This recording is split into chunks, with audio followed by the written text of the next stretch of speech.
But I've continued to tell the people I work with, dare to be boring.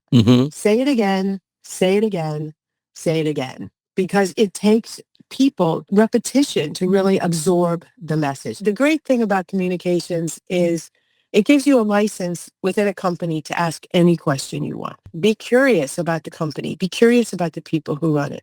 This industry has a cure for diabetes, but they won't release it because insulin is so profitable. And when I heard that, my heart broke a little bit. The cynicism that you're describing is so deep and so at odds with what I saw inside the industry. I met a lot of scientists but this cynicism is real and it's thick. And I felt it most profoundly, of course, in the rollout of the vaccine for COVID. And frankly, candidly, I'll share with you that I was ready to give it up when COVID came. And I'm so grateful that I didn't leave before COVID.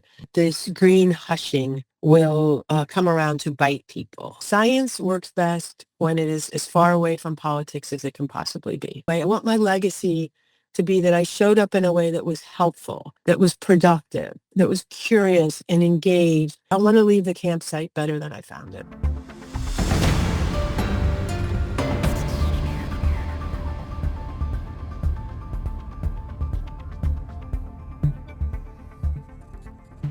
Welcome to Money Majlis, the podcast where big ideas meet candid conversations and where the world of business gets personal. I'm your host, Suvo Sarkar, and today we are stepping onto the world of communications. Not the spin doctoring, press release polishing, talking points version of communications, but communications as a genuine superpower. A discipline that, when done right, can shape how the world sees a company, a product, a person, or indeed a moment in history. My guest today, Sally Susman, knows that better than almost anyone alive. She has spent 18 years as one of the most consequential communications leaders in the world, guided 3 CEOs through turbulent waters at Pfizer, stood at the front line of one of the most complex public health crises of our era, and wrote a book about it all. A book that is part memoir, part masterclass. We're going to cover artificial intelligence, trust, courage, legacy, and get some very honest opinions. Stay with us. This one is going to be good. But first, a short commercial break.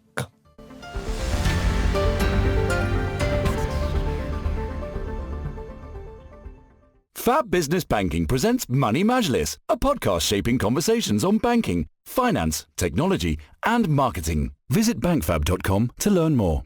Money Majlis is brought to you by Saxo Bank, the trusted European bank helping you make better investment decisions. Money Majlis is brought to you by Network International, the leading digital payments technology company in the Middle East and Africa. Money Majlis is proudly supported by Aqua Now, the premier crypto-as-a-service provider, now building in partnership with the top financial institutions in the Middle East. Discover more at aquanow.com. Money Majlis is proudly sponsored by WealthBricks Capital Partners Limited, the trusted, independent, and expert wealth management firm.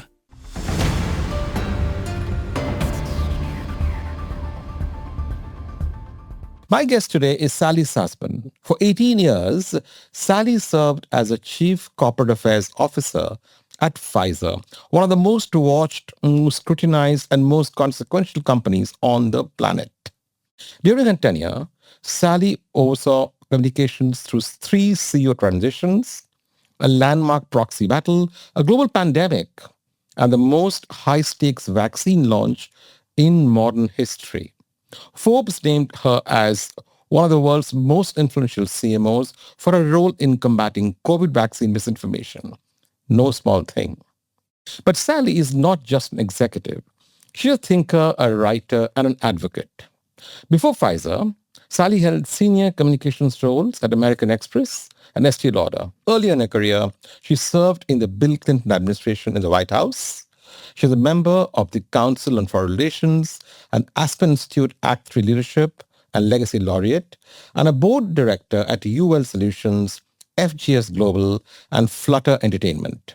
In 2023, Sally published her book, Breaking Through, Communicating to Open Minds, Move Hearts, and Change the World. A book that makes the case that communication is not a soft skill, but the hardest, most essential competency any leader can build. I've just finished reading the book. I would highly recommend it to not just communications professionals, but everybody who's in business. It is a book, part memoir and part masterclass written from the heart. Sally left Pfizer at the end of 2025 and is now in a new chapter, advising, writing a second book, and sharing what she's learned with the world. Sally, welcome to Money Majlis. It's genuinely wonderful to have you here, joining me all the way from New York. Any opening comments? Just to say, Suvo, I'm so glad to be with you. I'm looking forward to this conversation. And, let's go. Let's jump in. Let me start, Sally, then. You said that communication is one skill that multiplies every other skill a leader has. But tell me, what does effective communication actually mean in a business context in 2026? Not the platitude version, but the operational definition.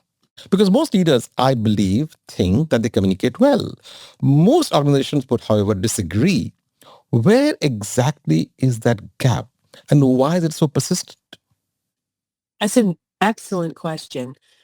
This gap that you're mentioning, it's real.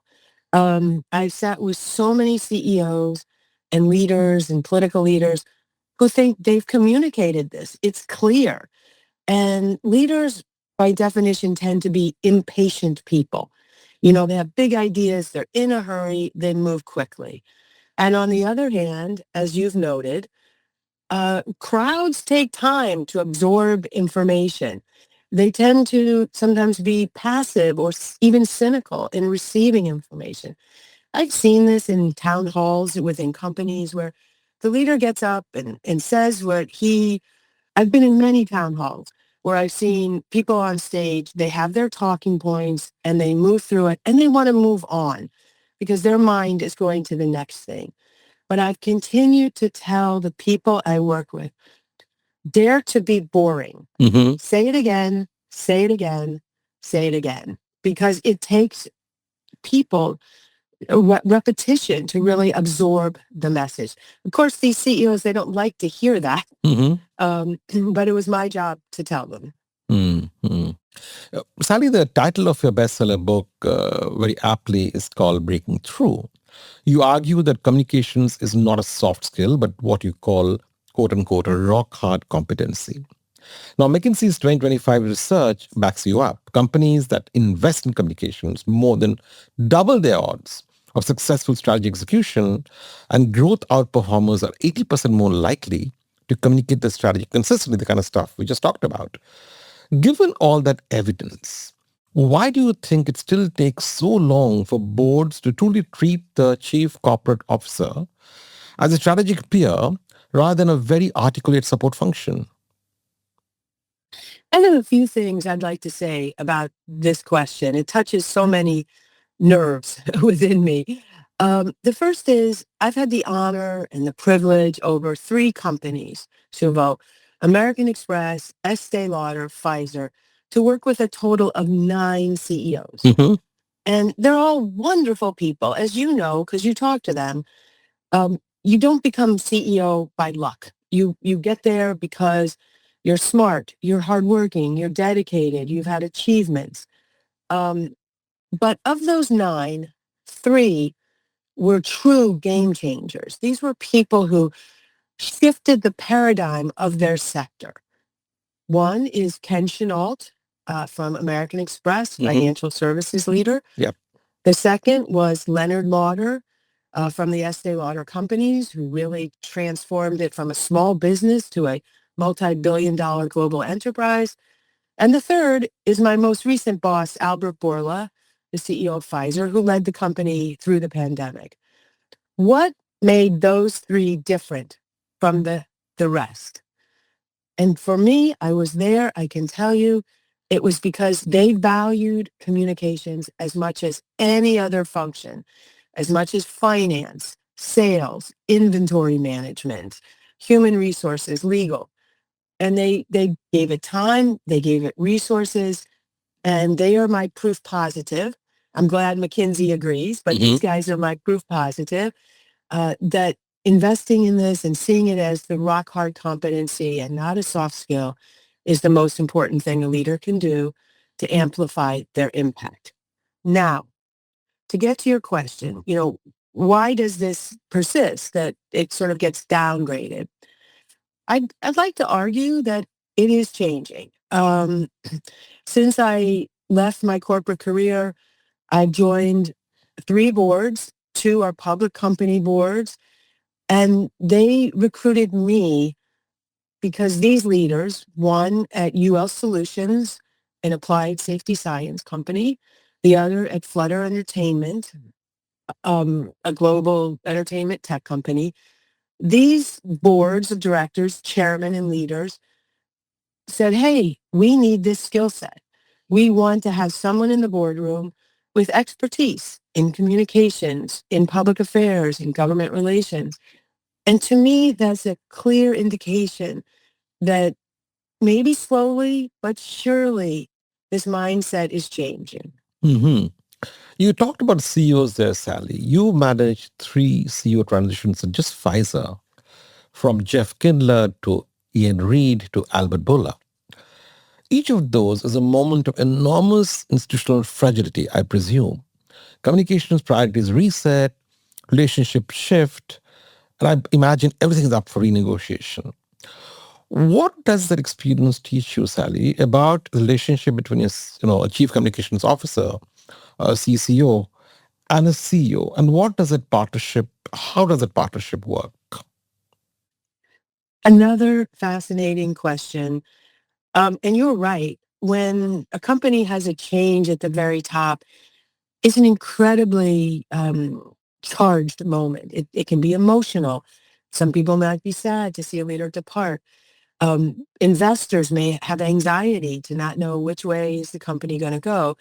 And so the role of the chief communications officer is really crucial at that time. Often when a CEO change occurs, the CCO, the communications person, gets thrown out as well, or exits, let me say it more nicely, departs as well, because that's a very close relationship. And it is a true point of pride for me that I maintained my position over the 3 CEOs at the company. The 2 key points are, first, is to build that rapport with that CEO, you must commit to candor. You have to have the courage for candor. That when you're sitting in his office and the door is closed and the day has been long, that they know you will tell them the truth and not just be a sycophant to the new leader, but really that you can be this trusted advisor in a safe space. Not in a big room with a lot of other colleagues, but in a one-on-one dialogue, that you will do your very best to speak the truth to their power, which is not easy. The other key factor, if there's anybody listening today who works in this field of communications and marketing, corporate affairs, is what will sustain you is to remember you are not a publicist for the CEO. Your job is not to make the leader famous and popular. I mean, that might happen, but that's not the job. The job is to represent the company, to work for the institution, to stand up for the company values over time. And so I kind of really appreciate you, Suvo, mentioning that I was there for 3 CEOs, because it's something that I think is a bit unusual and something I'm super proud of. So I'm tempted to ask, Sally, I'm not sure you handled this before or not, but what do you do when you're faced with an egotistical CEO?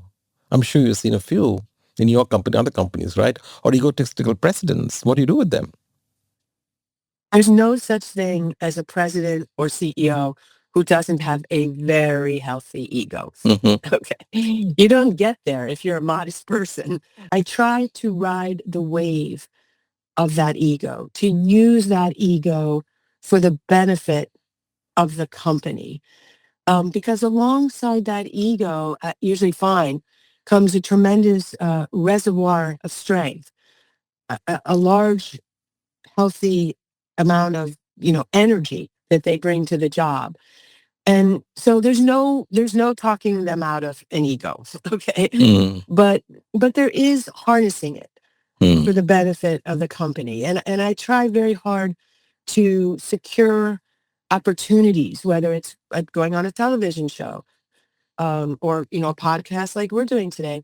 I really try to find and target the ones like yours, Suvo, that are substantive, where they're going to have a chance to talk about things of importance and things that matter, and not get sort of drawn into just the sparkly things that put oil on the gas of their ego fire.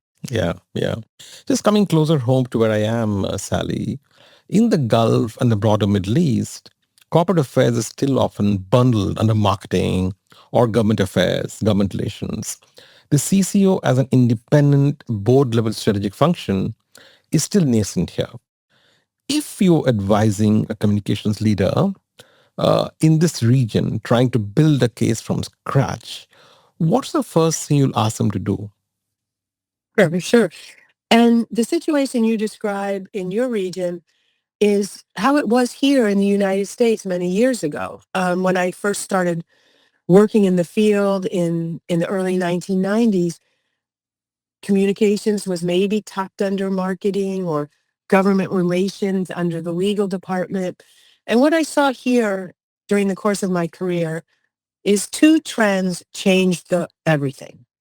The first was the rise of a stakeholder mentality among people. So suddenly people were activists. They were environmental activists or breast cancer survivors.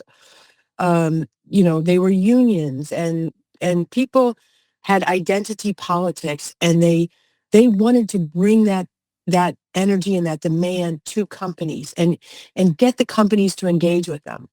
At the same time, social media took off. And so the ability to organize and to agitate was free and easy. And these factors combined and combusted in a way that the big companies, like the ones I've worked for, they needed people like me. They built departments and cultivated organizations within their companies that could have a sophisticated corporate affairs, corporate communications program.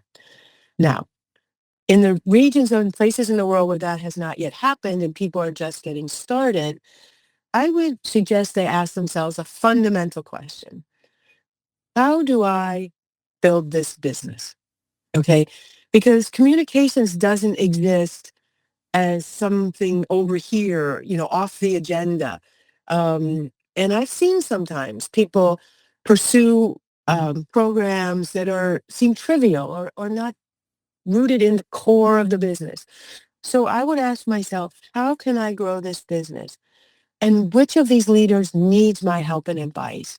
And go talk to them and really use the opportunity. I remember when I first started working in communications at American Express, a friend of mine on the floor who we worked together, she said, the great thing about communications is it gives you a license within a company to ask any question you want. And that's true. Yeah. So one of the core skills, and this is in the book as well, is to be curious. Be curious about the company. Be curious about the people who run it. You talked there, Sally, about the growth of social media. On the other hand, the traditional media infrastructure that PR was built upon originally is collapsing in real time, if I may say. Newsroom employment in the US alone has fallen by nearly 60% since 2008. Local news has effectively disappeared in hundreds of markets. Reporters who survive are under-resourced, juggling multiple beats, and operating on impossible deadlines. The entire model of what is called earned media, pitching a journalist, building a relationship, earning coverage, is under structural threat. How does the PR industry reinvent its core playbook when the gold gatekeepers it was designed to work with are disappearing? This is so true. And it's sad to me because I admire journalists. I'm, a big consumer of the news, but it's true. what you say is absolutely true. And I'll tell you a story from 2020 when I really learned this in real time. This was the heart of the pandemic. So all of us at Pfizer and across the biopharmaceutical industry, we're working day and night. It's, a sprint to try to find these vaccines. And I decide I'm going to take the night off on the night of the U.S. presidential debate. Mm-hmm. This is between President Donald Trump at the time and challenger Joe Biden. And Shubo, I love politics. Okay, sometime we've got to get together and really talk some politics. Yes. And it's kind of like my sport. Mm-hmm. And I made a bowl of popcorn, and I opened a nice glass of wine, and I settled in on my sofa, and I'm going to just watch this debate and have a nice evening, take a break. In President Trump's opening remarks, he says, I talked to the people at Pfizer, and they promised me we're going to have a vaccine before that very special day in November. Well, I mean, I spilled my wine. I threw up the popcorn. You're back to work. I'm back to work. Exactly. I'm back to work. I opened my computer. I called my boss, Albert Bourla, and we began to craft a letter that we were going to send to the media, making very clear that the timing of our vaccine was in no way impacted by anybody's political agenda. And I poured my heart into this one, Shuvo. I mean, I said, we will move at the speed of science, and we would never cut a corner. And we have a 175-year tradition at Pfizer to live up to. And I was really proud that this letter was my best work. I sent it around to all the big news media, New York Times, Wall Street Journal, Washington Post, LA Times. No one was interested in my CEO letter on this issue. You're serious? Yeah, I'm serious, because I was unwilling to get in the game of flinging mud back and forth. People said, well, we'll print this if you actually talk about, did President Trump call, or what do you think of President Trump? So I was trying to get out of politics, and the media was trying to drag me back into politics. So I had to call my boss. I was very embarrassed and say, no one will publish your letter. The media is not interested. So we said, well, what should we do? And we decided we'd issue this letter to all our employees around the world, and we would post it on our company internet. Well, we did that, and it went wild. This letter was picked up. It went viral. It was picked up by almost every news outlet, including some of those that had, spurned me. And I learned a huge lesson, which is you don't need the media in the same way as you used to. And the media has lost some of its effectiveness. But we all have our own tools, whether it's, you and your podcast or me and my LinkedIn. And that those tools, those other tools, have become the real content engines that often drive the story. And many people in the media get their ideas from looking at those online outlets. So you're right, it's shifted dramatically. And I'll never forget that night of the U.S. presidential debate when I learned the lesson. Let's move to measurement, Sally. There is a measurement problem with PR, right? I mean, for decades, and I don't think it's been solved yet. 60% of communication professionals say measuring the impact of earned media remains a top challenge. I'm sure you face that too in Pfizer and your earlier roles. Digital advertising, on the other hand, gives you a click, a conversion, a cost per lead in seconds. Now, PR gives you a reputation, relationship, and narrative, which are real, which are arguably more durable, but almost impossible to put in a spreadsheet. Is the PR industry fundamentally failing to speak the language of business? And what do you think the solution is? Oh boy, I'm shaking my head here in listening to this question, because in my field, we struggle a lot with this question. And how do you measure the bad things that did not happen? The terrible investigative article that didn't get printed. The legislator who didn't give a damning speech against your company because of the defensive work that happened. That is an ongoing frustration. But we have to live with it and we have to work through it. And in the end, what I came to live with is a balance between quantitative and qualitative measurement. So quantitative, as you say, you can get it, especially as things are increasingly digital. But, how many eyeballs saw the release?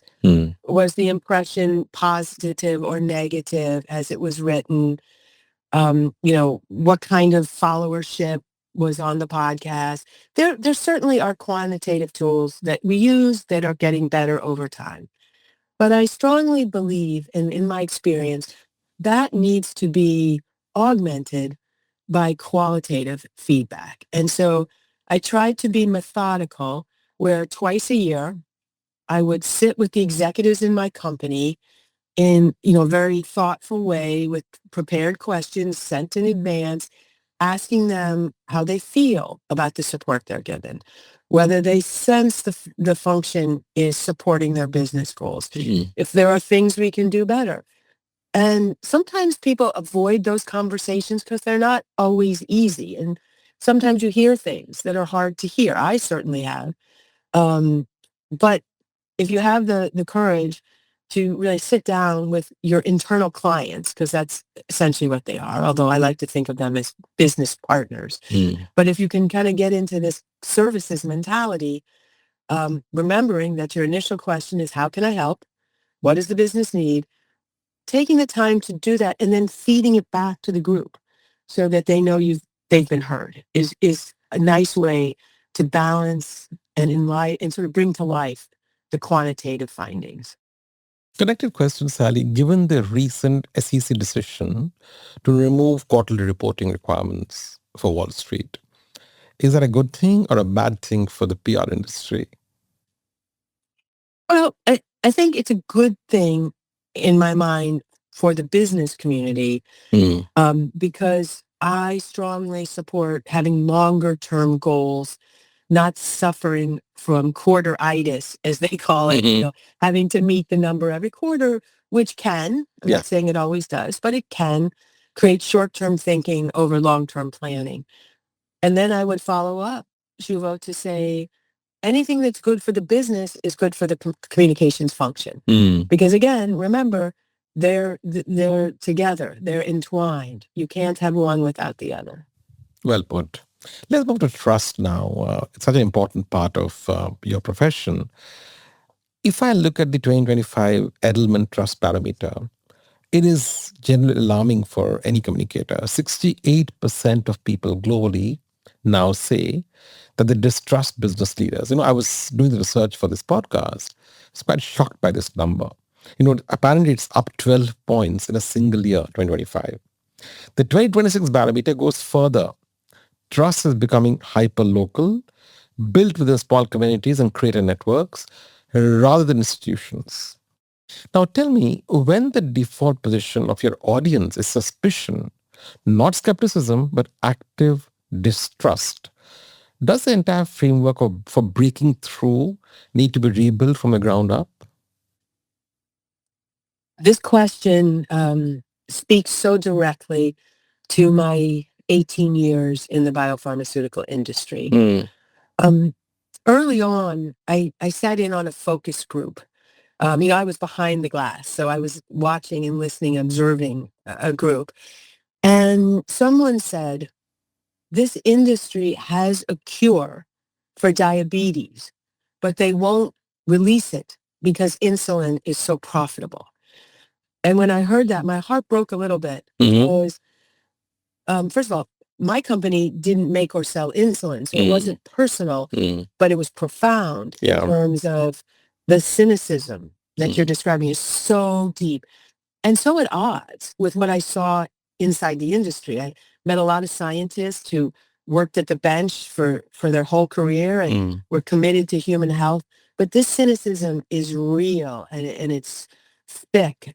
And I felt it most profoundly, of course, in the rollout of the vaccine for COVID.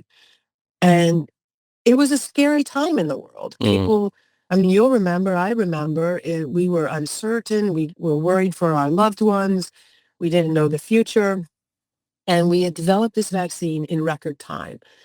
And I think the fact that it was developed so quickly added to the skepticism about the vaccine. And it was my job to roll it out. And I thought it would be easy, honestly, because we had very good data. We had lots of scientists and experts that could be spokespeople. But in fact, it was hard. And what I learned is that when people are insecure, data and expertise is important, but what might be as important or even more important is the word of friends, family, trusted people around you, the teacher, the preacher, the barber, the neighbor lady. And, we found that having social media support that was also very important. Do you remember people would get their vaccines and post it on their Instagram? Yeah. This had never really happened before. And people were writing about being in clinical trials. And we sort of let that blossom and let that grow, because that was an important element in addition to the data and the expertise. But it wasn't the celebrities or the politicians that convinced people to take the vaccines. It was the young people who wanted to get back on college campuses, talking to their friends, or the grandmas in the elder homes, senior citizens centers, that wanted to be able to have visits from the family. So they said, if you get vaccinated, you're safe to see your family. So it was a great lesson to me. I mean, I think when I look back on the pandemic, the science, I give it a strong A+. But the communications and things I was involved with, maybe it was more like a C or a C-.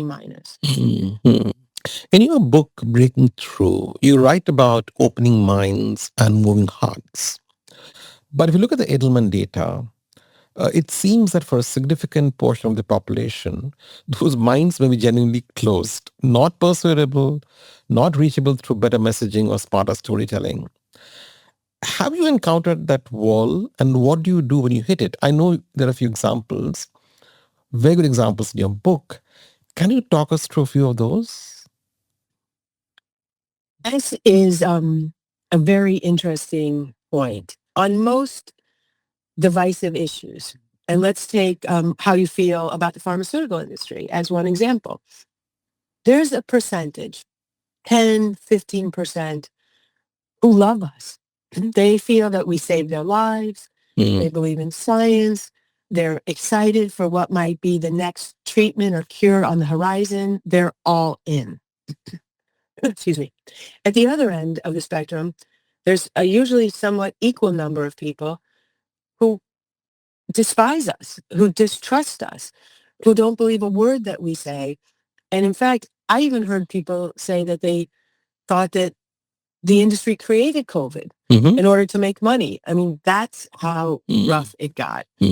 I study those people, and most of them don't get information from trusted sources. They're maybe in a silo on social media of people who think like they think. And those people, you really cannot get to them.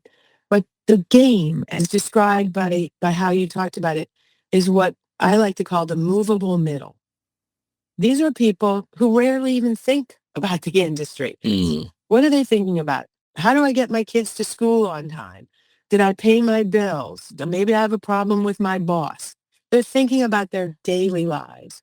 And so the way to reach them is to become relevant to their daily lives. And certainly that was easy to do in the pandemic. I mean, everybody was paying attention. Everybody wanted to know, when can I go back to work? When can my kids go back to school? And so I take away from that the challenge for those of us who work with a movable middle that's hard to get at is to make your messaging as relevant. Why should you care? And not to assume by any means that they have a natural interest in what you're doing. It's just arrogant to think that. And obviously, it differs from industry to industry. You worked in cosmetics, you worked in banking and financial services, and then, of course, life sciences and healthcare. Is it very different in terms of the approach you would have for these three industries, or indeed any other industry? As you say, each industry has its own beat. It moves to its own rhythm. I was very fortunate in the first two companies and industries I worked in that there was a lot of reputational wind at my back. I didn't even quite realize it at the time. American Express, the idea of membership. Membership has its privileges. The beautiful Annie Leibovitz photography campaign. This was the card everybody wanted to have in their pocket. And it was a great learning experience to be there. Estée Lauder, an epic story of a woman who is an immigrant who comes to this country, starts, basically in her kitchen making the products, and together with her son, launches in New York City and then around the world. People loved these stories. They loved these people. I was naive when I went into biopharmaceuticals. I thought they make life-saving medicine. I'm sure I can change their reputation easy. Why do people dislike them when they're doing life-saving work? And that is what drove me to go to Pfizer in the first place. And boy, did I run full speed into a brick wall of cynicism. And that's where I told you about the focus group, where I did these terrible things. And I spent the first 10 plus years at the company continuing to beat my head against that wall. And I understood the problem better. I researched the problem. I realized that unlike a credit card or a lipstick, life-saving medicine operates at at different human stakes. And the question of access to medicine, the price of medicine, the complexity of the healthcare system, they all, come together to make this a very challenging narrative to tell. And frankly, candidly, I'll share with you that I was ready to give it up when COVID came and, Albert Bourla became my CEO. He's an extraordinary communicator. And I'm so grateful that I didn't leave before COVID because COVID is one of those rare chances that we had as an industry to show people who we are, what we mean, and what we're committed to. And I'll just conclude this with a story. A friend of mine, his name is Bradley Tusk. He works also in public affairs, and he was very involved in New York City's recovery after 9/11. And in the heart of the COVID crisis, Bradley calls me up and he says, Sally, I know you're working really hard. I know it's a tough time, but let me tell you something. The only thing harder than being at the center of a crisis is to be on the sidelines of a crisis. And I knew immediately what he meant, that, as hard as it was, and this having this chance both to have a science revolution with mRNA technology and a trust revolution with bringing the company forward will be forever the highlight of my. And honestly, nothing is more personal than healthcare, right? It's your own life. It's your own health. And it's highly, highly regulated. So there's, a lot of tensions going on under the surface. Sally, you've spoken publicly about the power of authenticity and vulnerability in leadership communications.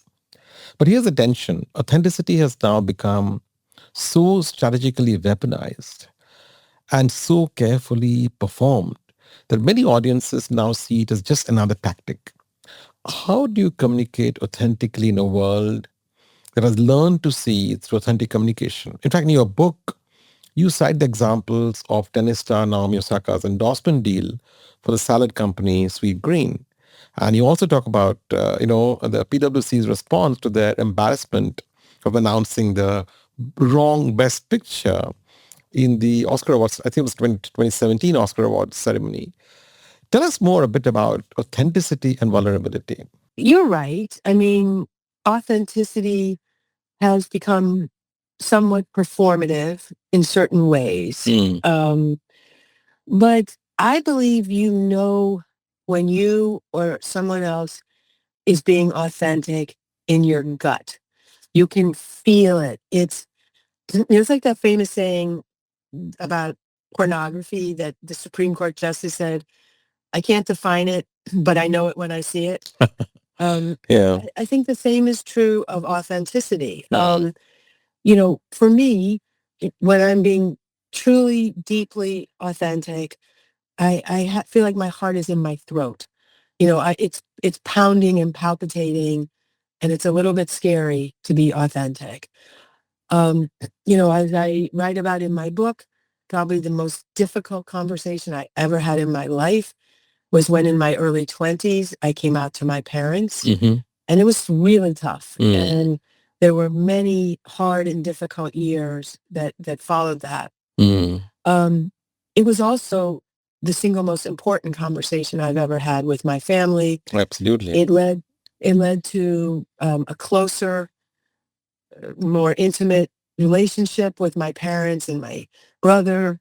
And it prepared me, I think, for a life of authenticity. Once you've told your scariest truths, it's pretty easy to go forward. And it's heartbreaking to me when people feel they can't be authentic. I remember when I was at Pfizer, another executive who's also a wonderful man, he was preparing to give a talk. And I heard him, his office was next to mine, and I could hear him memorizing his speech. He was saying it over and over and over. And I thought, this poor man is beating the authenticity out of himself. And he needs to put those notes down and step away from trying to remember every phrase and just say what he knows, because he knew a lot. But it's still one of the things that I do a tremendous amount of coaching around, to help people to breathe into their own authenticity and to know the power of their own authenticity. I guess it is a challenge, Sally, in today's day and age where every image you see is so well curated. Every piece of writing is being seen, 25 times before it goes out. Authenticity sometimes is, not around us, right? So, and that probably makes authenticity even more of a quality to seek in leaders and managers. I have so many stories about authenticity. Will you indulge me to tell you a couple of them? Sure. The first one is authenticity done wrong. Okay? And that is, there's an executive I know. She's very talented, a highly successful person. But she called me into her office one day to ask my help. And she said, Sally, I need you to hire me the best public relations firm there is. And I said, okay, but why? What is the brief? And she said, I want someone to make me authentic. I mean, this is such a broken notion. Yeah. To your point, that people have, perfected it and ground it down to nothing. But let me tell you a beautiful story of authenticity gone right. And that is a story from the immediate post 9/11 period here in New York. And American Express's CEO, Ken Chenault. Ken was a new leader at the time that tragedy happened. He was on the west coast of the United States, far from New York. As you'll remember, the airlines weren't flying. Everybody was grounded.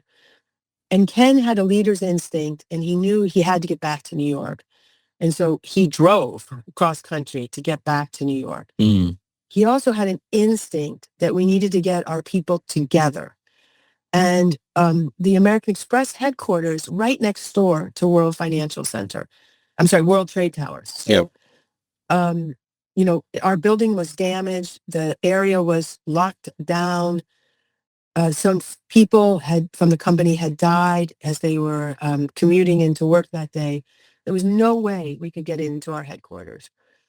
So at Ken's direction, we rented Madison Square Garden. And we invited all the employees from the tri-state area, New York, New Jersey, Connecticut. And over 5,000 people came. And of course, we hand Ken speech that he should give, talking points. He politely set them aside, okay? And he went into this emotionally charged moment and he spoke from his heart. He did what all great leaders do. He became a purveyor of hope and optimism. He mentioned each one of the deceased people by name without looking at a card.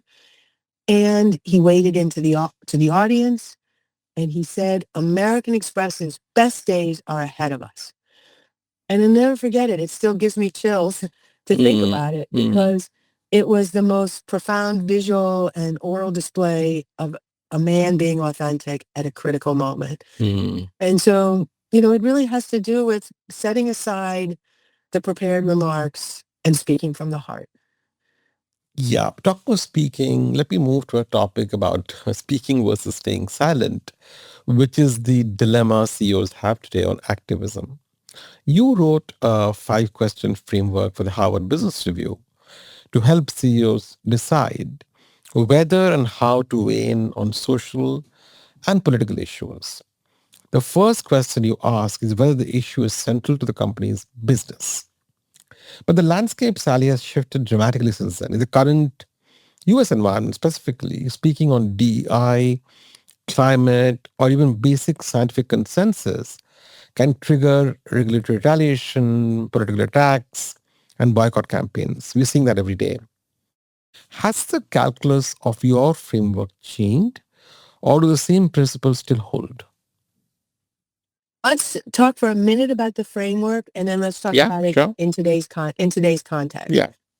So thanks for mentioning it. I'm proud of it. It was in the Harvard Business Review, as you said, and it continues to be a discussion point in the field. The first question is, well, let me back up for a sec.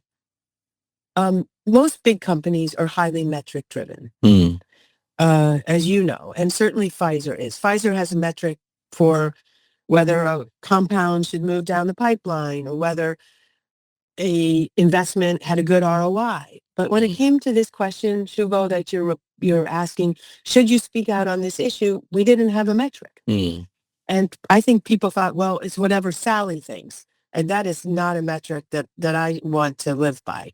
So together with my colleagues, I came up with a 5-question framework. First, how does it relate to our purpose? And Pfizer's a healthcare company, and our purpose is breakthroughs that change patients' lives. So that's a broad thing, and there are many issues that impact healthcare, but some don't. And so if it doesn't, I encourage people not to speak out beyond the reach of their company's purpose, because if you talk too much, your voice loses its agency and its volume. Second question is, how will it impact our stakeholders? Now, everyone has their own unique stakeholders. If you work in healthcare, it tends to be patients and doctors and scientists, but everyone is not equal. You have to really say, who are the most important people that I am trying to reach? The third question, and this is maybe the most important one, how does it relate to our values? And I specifically am not saying, how does it impact politics? Because every company should be value-driven, and no company should be political. So, really, usually they have their corporate values, people know what they are, and you've got to go directly back to those. The fourth thing I like to talk about in the framework is, what are our options here? Because many companies and communicators lean towards being passive and reactive. Oh, a reporter called on deadline, I have to get back to her. Or, oh, there's an inquiry from Congress, I need to respond. What I try to do is take a step back, take a breath, and say, what is our best way to communicate? Maybe instead of answering this reporter question, maybe we want to post something on our internet that explains our view in our own voice. So remember, you have optionality. And then the final question is, what is the price of our silence? Because if you choose not to speak, it usually comes with some kind of a cost. So I've enjoyed having that framework. It's helped me. I hope it's helped others. But you bring it up to date with your question about what about DEI and what about ESG and things that were very popular in the corporate world that now are being put on the back burner. I think the most important thing is to try to step away from the rhetoric, turn down the political heat, and go to those values. Okay? I mean, at Pfizer, equity is one of our values. So, we have to continue to try to be broadly open and accessible, both on our products and in our employee practices. And what I really think is going to pose a problem for leaders in the future is that political tides will swing again.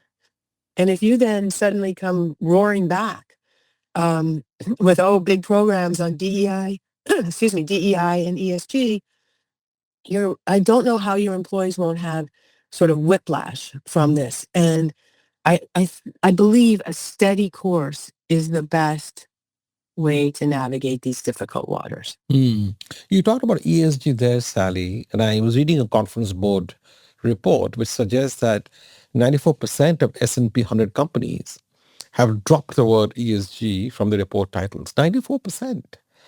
Yet 83% have not meaningfully changed their underlying initiatives. I mean, they've just gone quiet. So researchers call this green hushing, as you know, as opposed to greenwashing. Is silence ever a legitimate communication strategy?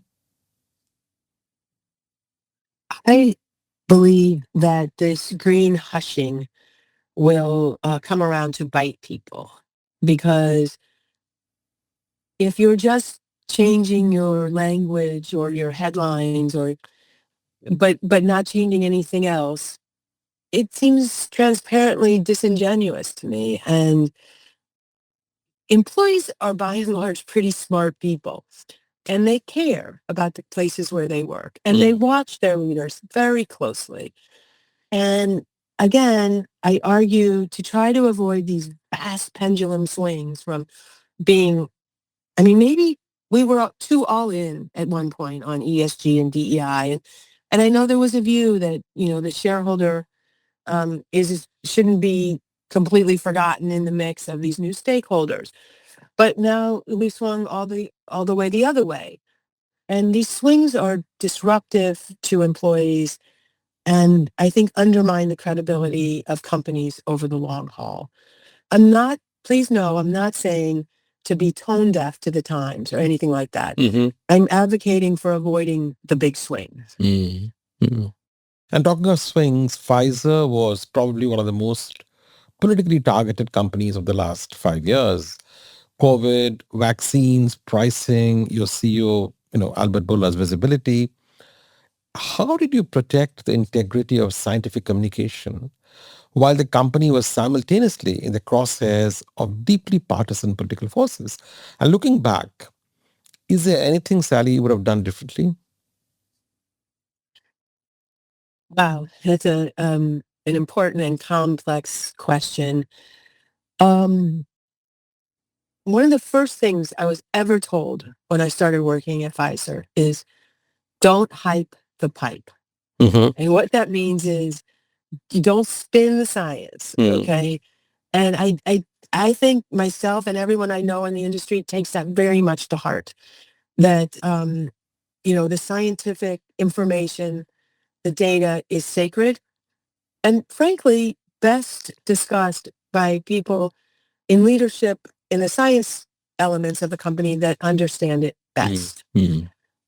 So that was very important. And you're right, unfortunately, things became quite politically charged. And I thought deeply about what this means and how can I try to play a positive role in this moment of strife and struggle. And for example, one thing I don't say is I don't call people anti-vaxxers. I think it's a very negative way of characterizing someone. I believe most people who are hesitant to take a vaccine are doing so because they are frightened or they are in need of information. Some communities have legitimate and long-held skeptical views about their treatment in the healthcare system. And so I felt the answer was to try to be as available to answer questions as possible. My CEO was on TV almost every day during the pandemic. And I would joke with him that his job isn't CEO, it's educator in chief. He needs to get out there and explain COVID and explain vaccines. Many of our scientists, I would ask them to please go on television, even though some of them are shy and not necessarily loving to be in the media, but I felt that they were important.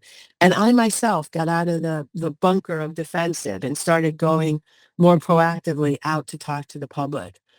But certainly there were things that politicized it and made it more difficult. And the one that stands out most in my mind is when the mandate came. At one point, as the vaccine was rolling out, the government declared a mandate for certain professions or for schools. And I feel that had an unintended negative consequence of making the people who were hesitant more entrenched in their view. And so science works best when it is as far away from politics as it can possibly be. Well said. Sally, let's pause here for a moment to talk about giving back. At Money Majlis, we believe true wealth is about impact, the causes and communities uplifted along the way. That's why every episode powers the Money Majlis Give Card initiative, and the bulk of our profits support 6 charities in the region and around the world. These are Dubai Cares, Red Crescent, Educate Girls, Save the Children, Rudy Bennett Foundation for Cancer Research, and the World Wildlife Fund. Sally, you've chosen to redeem your $1,000 gift card for Educate Girls, an India-based nonprofit mobilizing communities and partnering with government systems to enroll and retain out-of-school girls and close gender gaps in education in rural and underserved areas. Thank you, Sally. As a listener, you too can claim a free $50 gift card at moneymajlis.com and donate it to a charity that matters to you. Thank you for helping us turn conversation into meaningful change. We'll see you after a short commercial break. Running a business means you have to make countless decisions every single day, some small, some risky, yet all pave the way to your success. That's why you need a seamless business banking app that doesn't just react, it anticipates. From digital account onboarding, effortless fund transfers, smart payroll and utility payments, easy digital service requests, exciting rewards and benefits, and long-term tailored solutions, the Fab Business Banking app gives you everything you might need, anytime, anywhere. The Fab Business Banking app, the one app for you. In Money Majlis, we talk about making informed money decisions. With Saxo Bank, you get access to global markets from a single advanced trading platform. Stocks, ETFs, Forex, CFDs, commodities, and more. With research and tools right there on the platform, it's easier to make sense of what's moving the markets. Learn more at home.saxo.me. Money Majlis is brought to you by Network International, the Middle East and Africa's fintech and digital payments champion. We make businesses happen and economies prosper by simplifying commerce and payments. Trusted by over 250 banks, fintechs and telcos, and 240,000 merchants in over 50 countries. We move fintech forward. The financial world is changing fast. Institutions need to meet the growing client demand for crypto financial services, but they need a battle-tested platform to build upon. AquaNow is a leading crypto financial services platform, powering incumbent institutions to launch crypto brokerage, payments, and remittance services for their clients, securely and at scale. Be part of the transformation. Visit aquanow.com today. Your wealth deserves an approach built for tomorrow. Welcome to WealthBricks Capital Partners Limited, where wealth is structured, preserved, and grown through trust. Our approach is holistic and covers private wealth, asset management, and corporate finance. Your wealth deserves more than legacy. It deserves foresight, clarity, and confidence. WealthBricks Capital Partners Limited, an independent and expert wealth management firm, regulated by the DFSA. Welcome back. In Money Majlis today, we're talking to Sally Susman, the trailblazing communications leader who's written a best-selling book on how we can break through the noise to get our message across and make positive change. Sally, let's move to AI now. A landmark BCG study published in early 2026 this year found that 68% of chief communications officers describe their function as an AI laggard. Meanwhile, 80% of corporate affairs tasks are estimated to be augmentable or automatable by AI. Why is this function that is arguably most about words, narratives, and perception so slow to embrace possibly the most powerful tool for working with words and narratives? Mm. I have to say I'm guilty as charged here. I myself was, as you described, I think there was some anxiety I had originally about AI because those of us in the communications function, we are usually lovers of words. You know, we take our craft very seriously. I like to think that I myself was a large language model, and that I could do this work. And I have to admit, I was resistant. I had an epiphany when I went to a museum and I saw some beautiful paintings. And in the write-up about the artist, it said that he often used photographs to begin his work, to inspire him, to help him outline the vision for this painting. And it was a big aha moment for me where surely artists could say photography killed landscape painting, but it didn't. It was used as a help to many artists to then do better. And I took this example back to my team and I said, let's be those people that really creatively use AI as a foundation for better work. And yes, there's certainly the multitude of things that AI can do, you know, instantaneously, less expensively, you know, things like media monitoring and those sorts of basic exercises will be done much better by AI. But so too can the high-end work if you use a good program and you make thoughtful inputs to get a strong first draft and maybe cut the time back on what it takes to write a CEO speech or an earnings statement. But it's still, for those of us who, you know, continue to believe, it still leaves room for the imagination, the spirit, the new idea generation. And a little habit I have is that I get up every morning very early and I sit quietly with my coffee and I write in my journal. And not only does it relax me and help me gain perspective on my life, it reminds me that I have original thoughts and that I write phrases and ideas that are mine and are meaningful to me.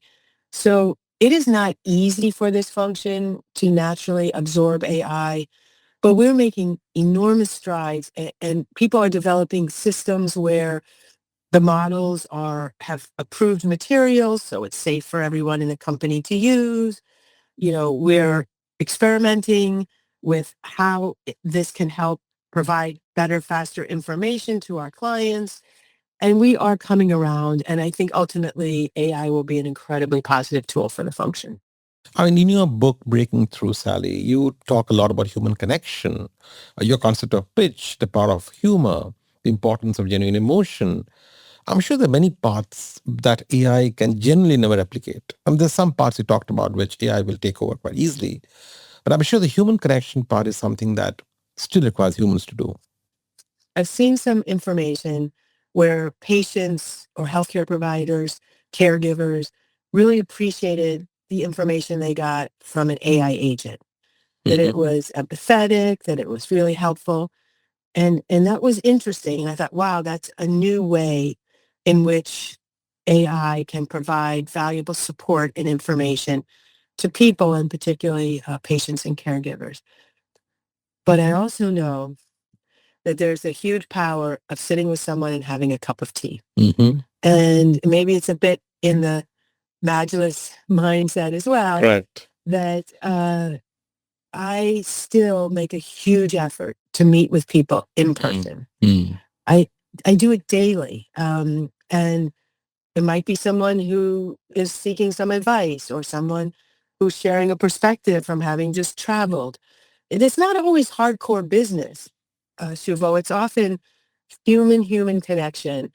And especially now that I've retired from my corporate career and I'm not going into the office every day, I make an extra effort to have an appointment, to meet someone for that cup of tea. And it's so energizing to me and enlivening in ways that I don't think AI can ever replicate. Absolutely. That's a good segue, Sally, for me to talk about your personal story. You left Pfizer in 2025 after 18 years, and that is one of the longest tenures for a sitting CCO at a major global company. You've written recently about creative resilience, about life lessons from elders, about the power of ritual, the ritual of writing a journal every morning, all themes of transition and renewal. What is the conversation you have with yourself when you close an important chapter like that? And how do you communicate a pivot of that magnitude without looking like a retreat? It's a beautiful question. The decision to retire from my corporate life was one of the most difficult decisions I've made. And you ask yourself 100 times a day, when is the right moment? Is it too soon? Is it too late? Do I need to go now? What will I do? How will I feel every day? And so I really stressed over this decision. And one thing I'll say is, don't go too soon because, be ready for the change. And so I was very ready and I was supported graciously by my company, which I'm thankful for. I also started to plan ahead for the things that I wanted to engage in and the way I wanted to have my life going forward. It didn't go perfectly by any means. I went to a conference after I left Pfizer, and I thought, oh, this is so nice. I have more time. I can actually spend the whole day at this conference. I got there, and I went to the registration desk, and I picked up my name badge, and it said Sally Susman.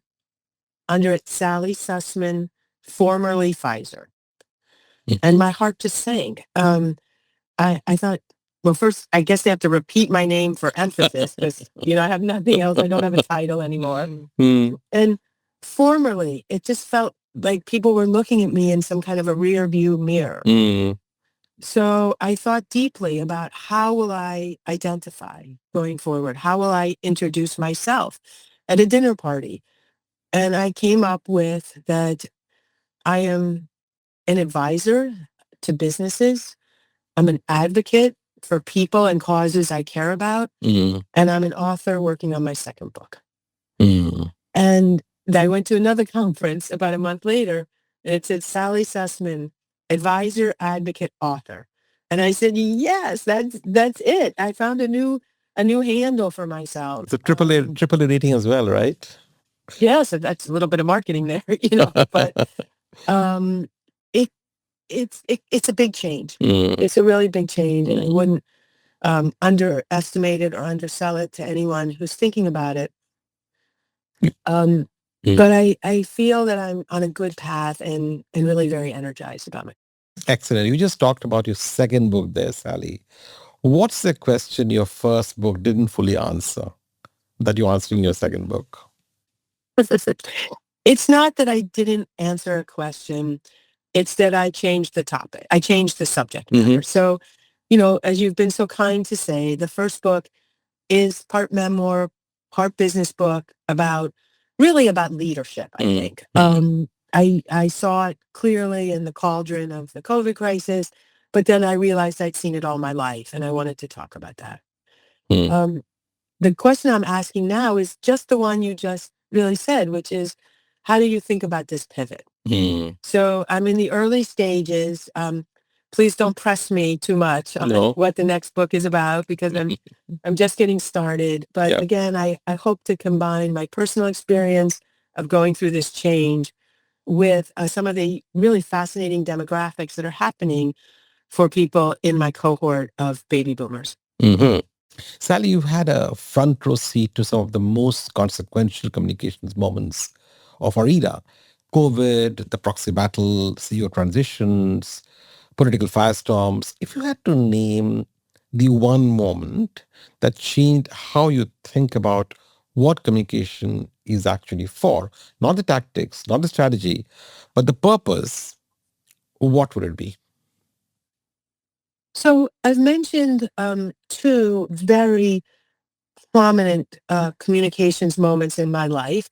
One being my coming out, both to my parents and the world. Yeah. Another being, um, Ken Chenault's comments to the New York colleagues of American Express after 9/11. Yes. I will also reference Albert Bourla's mantra Mm-hmm. during the pandemic, which was to make the impossible possible. That was our driving mantra. All these communications and any excellent communication does one thing. It brings people closer. Mm. It brings people together. It lets you take people on the journey with you. So I was taking my family on a very personal journey. Mm. Ken was taking the American Express colleagues on a journey of recovery and resilience after 9/11. Albert was taking the whole world on a journey of getting through the once a century global pandemic. Mm. So it's all about human connection. And that's why I love it so much. Excellent. You're now an Aspen Institute Act 3 Leadership and Legacy Laureate, which is about reimagining impact and meaning in the third act of career. What does legacy actually mean to you, Sally? As someone who spent their life work in communications, what does legacy mean? Is it the institutions you helped build, the people you mentored, the conversations you changed, or something else entirely? Thank you for asking me this question.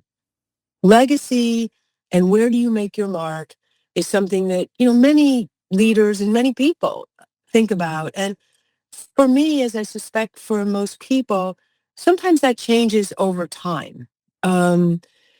I have been involved in different political causes. I've been engaged with different humanitarian organizations. And sometimes it's one thing and then maybe we age or our life shifts and it becomes a different issue.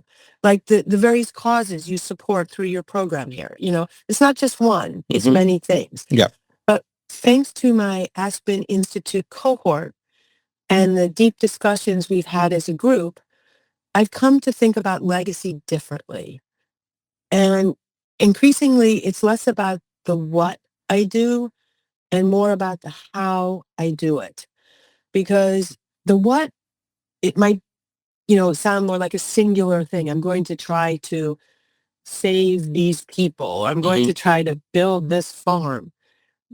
For me, I don't have a singular thing, but I want to show up in a way. I want my legacy to be that I showed up in a way that was helpful, that was productive, that was curious and engaged, that, when I worked hard on things. And that is really the big aha I've had at the Aspen Institute Leaders and Legacy program is maybe we'll never solve all the problems, but how we bring ourselves to it. And I remember when I was a kid growing up and I would go to summer camp and the counselors would always tell us, leave that campsite better than you found it. I want to leave the campsite better than I found it. Amazing. Final big question, Sally. If you were designing a communications curriculum for the next generation of business leaders, what would it look like? And the reason I'm asking this is right now, MBA programs, as you know, still treated like an elective, not a core subject. Business schools teach financial modeling, strategy frameworks, operations, but the skill that most often determines whether a leader succeeds or fails, the ability to make people believe in something, gets maybe just a semester of public speaking. Is that a failure of education, and who should fix it? Well, first, for those of us who want to work in the field of communications, While I know there are many wonderful universities and colleges that are offering communications as a major, and I think that's all well and good, I also believe in the basics. Taking English, history, political science, learning about the world is very important to being an excellent communicator. As for the business schools, I have been a one-woman band on this, and I've gone around to give a lecture at NYU, at Columbia, at Yale, but it's just a single lecture that I give on the importance of communications to leaders. I really tried to beat this drum as loudly as I can. I feel slowly the world is turning in my direction, but maybe if the listeners for your program would join me in acknowledging this importance, that we could have more progress, because we need more progress. Absolutely. Sally, for the last part of our podcast, we will now enter a rapid fire round. These are quick, fun, no right answer questions. The rules are simple. First instinct, short answers, and no hiding behind your corporate communications training, right? This is straight from the heart, okay? Ready? Right. Ready? Yep. Okay. Question 1. Press release or podcast? Which one has more power in 2026? Podcast. I can answer that right away. Okay, wonderful. Thank you for that. The worst piece of communications advice you've ever been given in one sentence? Say no comment. No Okay. comment doesn't work ever. A book that every communications leader should read that has nothing to do with communications. I love books, so this is a tough one, but I will go with Anna Quinlan, A Short Guide to a Happy Life. Must pick that up. Haven't read that. Okay. The one word or phrase that makes you immediately switch off when you hear it in a corporate speech. Let me be honest with you. It turns my stomach, because were you not being honest with me before? Good one. You once worked in the Clinton White House. We didn't talk much about it. What did you like most and least about that part of your career? I loved working in politics, especially early in my career, because it felt like graduate school for policymaking. So if you have a chance to work in government, especially early in your career, take it. What did I not like? Government moves very slowly. It just moves very slowly. That hasn't changed much since then. No, it's not one administration or another. It's just slow. If you had to deliver one message to every CEO on the planet, one sentence, one shot, what would you say? Be yourself. Don't listen to the consultants. Have that heart in your throat moment of authenticity when you speak to your people and your public. Well, very well put. If Sally Susman today could give one word of advice to Sally Susman at age 35, what would that be? Chill out. I was very, nervous and anxious and worried. I think I should have had more faith maybe more faith in myself and the world around me, that things would be okay. I guess all of us had the same problem. Sally, my last rapid fire question. You spent your entire career teaching the world's most powerful executives how to communicate better. So here's, finally the question our listeners really want answered from you. Does any of it actually work at home? Any specific advice on effective communication to husbands and wives listening today? Home is a whole other world, and the best way to communicate at home is to be a good listener. To really be an active, attentive, compassionate listener to your partner. Sally Susman, advisor, advocate, and author. Thank you so much. That is exactly the kind of conversation that Money Majlis exists for. Sharp, honest, and with you, full of ideas you actually want to sit with. What strikes me most, Sally, is that after one of the most politically charged periods in modern corporate history, your conviction hasn't wavered. Your conviction that communication is not decoration, it's not damage control. It's a mechanism by which human beings understand each other, build trust, and occasionally, when done brilliantly, change what people believe is possible. Any last comments, Sally? Only to say how deeply I enjoyed this conversation, and I'm grateful to you for all your preparation and for pushing me to think a little bit this morning. So thank you. Thank you, and I look forward to seeing you in New York sometime in one of my future trips. Fab Business Banking presents Money Majlis, a podcast shaping conversations on banking, finance, technology, and marketing. Visit bankfab.com to learn more. Money Majlis is brought to you by Saxo Bank, the trusted European bank helping you make better investment decisions. Money Majlis is brought to you by Network International, the leading digital payments technology company in the Middle East and Africa. Money Majlis is proudly supported by Aqua Now, the premier crypto-as-a-service provider, now building in partnership with the top financial institutions in the Middle East. Discover more at aquanow.com. Money Majlis is proudly sponsored by WealthBricks Capital Partners Limited, the trusted, independent, and expert wealth management firm. My listeners, if you haven't read Sally's book, Breaking Through, yet, please do. I just did. And if you're leading a team, running a company, managing a crisis, or simply trying to make an idea land, the lessons in this conversation will stay with you. I'm Suvo Sarkar. This is Money Majlis. If you enjoyed today's episode, share it with someone who needs to hear it. And don't forget to visit my website, moneymajlis.com, for all past episodes and to get your free $50 gift card. Till next time, stay well, communicate well, and do good. Masalama.